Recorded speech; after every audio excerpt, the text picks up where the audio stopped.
Indonesia merupakan negara yang secara matematis 2/3 wilayahnya merupakan lautan. Tentu wajar aja jika Indonesia dapat dikatakan sebagai negara kepulauan. Pada hakikatnya, eksistensi Indonesia sebagai negara kepulauan telah diatur dalam UNCLOS 1982 yang perlu diperhatikan sebagaimana yang telah diatur dalam UNCLOS 1982 bahwa negara kepulauan memiliki hak dan kewajiban di mana ia mempunyai hak untuk menentukan alur laut kepulauannya untuk digunakan sebagai rute pelayaran dan menentukan traffic separation schemes untuk keselamatan pelayaran. Adapun kewajiban daripada negara kepulauan yaitu untuk menyediakan jalur pelayaran, kemudian untuk tidak menghalangi atau tidak meneguhkan alur laut kepulauan. Tak kalah, hak dan kewajiban juga melekat bagi kapal-kapal asing yang melintas pada jalur alur laut kepulauan, sebagaimana yang telah diatur pasal 53 dan 54 UNCLOS 1982. Pada pokoknya bahwa semua kapal dan pesawat dapat melakukan hak lintas alur laut kepulauan melalui alur-alur laut dan rute penerbangan yang telah ditetapkan. Dengan demikian, hak ini juga dapat dinikmati oleh kapal-kapal perang maupun pesawat-pesawat udara militer. Kemudian salah satu kewajiban daripada kapal asing yang sangat penting ialah memenuhi peraturan internasional yang diterima secara umum, prosedur dan praktek pencegahan, pengurangan, dan pengendalian pencemaran yang berasal dari kapal. Pada tanggal 21 Agustus 2009, sumur minyak Montara yang bersumber dari ladang Montara perairan Australia bocor dan menumpahkan minyak jenis light crude oil. Tumpahan minyak tersebut meluas hingga ke perairan Celah Timur yang merupakan daerah perbatasan antara Indonesia, Australia, dan Timor Leste. Akibatnya sekitar 18.000 nelayan Indonesia mengalami kerugian pada mata pencahariannya. Atas kejadian tersebut, Indonesia mengambil tindakan dengan mengajukan klaim tuntutan ganti rugi kepada Australia. Namun, Australia menolak dengan dalih tidak disertainya dengan alasan atau dengan data yang valid.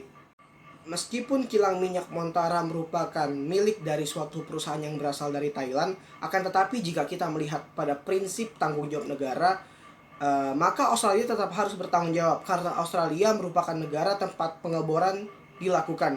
Dengan kata lain, tanggung jawab tersebut merupakan tanggung jawab yang bersifat absolut atau mutlak. Seperti yang tertera dalam UNCLOS 1982 terkhusus pada pasal 139 menjelaskan bahwa negara yang menyebabkan kerugian negara lain akibat kegiatannya harus diberikan atau harus dikenakan ganti kerugian atas dampak yang merugikan negara tersebut.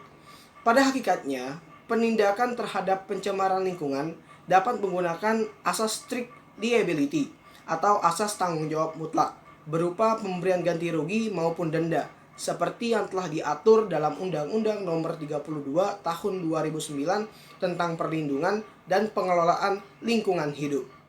Penyelesaian sengketa yang digunakan dalam kasus ini yaitu penyelesaian sengketa secara diplomatik.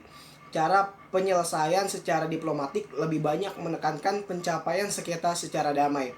Karenanya pasal 283 UNCLOS 1982 menekankan perlunya pertukaran pandangan melalui cara-cara bagaimana sengketa itu dapat diselesaikan. Upaya secara diplomatik pun berhasil di mana perusahaan migas asal Thailand tersebut pada akhir September 2011 telah menandatangani nota kesepahaman dengan pemerintah Indonesia terkait ganti rugi tumpahan minyak blok Montana Australia yang terjadi September 2009 lalu. Selain itu, dibuatnya MOU yang berisi mengatur pihak ketiga yang netral sebagai mekanisme verifikasi dan menghitung kompensasi berdasarkan dampak yang dapat dibuktikan. Pada prinsipnya, perusahaan Thailand tersebut atau PTTAP siap membayar ganti rugi sesuai dengan temuan ilmiah. PTTAP juga telah menyiapkan dana sebesar 3 juta US dollar atau sekitar 26 miliar rupiah untuk program tanggung jawab sosial atau CSR di Indonesia. Namun tidak termasuk dalam mekanisme ganti rugi tumpahan minyak Montana. Sayangnya, hingga saat ini belum ada pembahasan lebih lanjut mengenai pihak ketiga yang akan ditunjuk para pihak untuk menyelesaikan masalah tersebut.